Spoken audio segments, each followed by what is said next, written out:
ئەو هەموو تاوانانەی کە ئێستا گۆشەیەکی دەرکەوتووە دارە بەدانی دێتە سەرەوە دەزانن کە ئەمانە بکەون ئەگەر ئەو بزوتنەوەی بکەوێ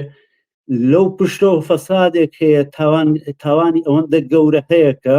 وەکو باسم کرد دانە بەدانیان قابلی ئەوەن بخرێنە بەردەم مسائلەی قانونی لێپرسینەوەی قانونی لێپرسینەوەی اجتماعی حتا لێپرسینەوەی ئەخلاقی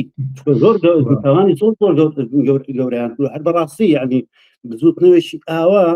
کە ئەو هەموو تاوان و جینایەتی لە سووردا بزوتنەوەیکی ئاوا کە بەڕسمی ئەڵێ بەشەرەکان وەکو یەک نین ژن عەبدە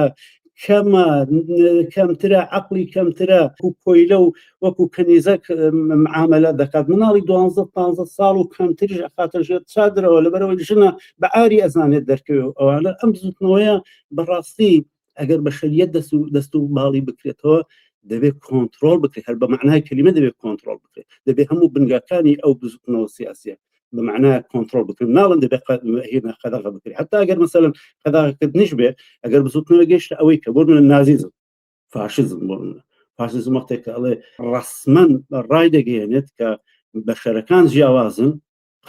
قانونی بەشەریەت تەمەدونی بەشەر گەیشتە جێگایەک بڵێ کاکە ئەوە ناتوانانی ئەوشانە بڵێ ناتوانانی بەم شێوەیە بەم سەراحەتە تۆ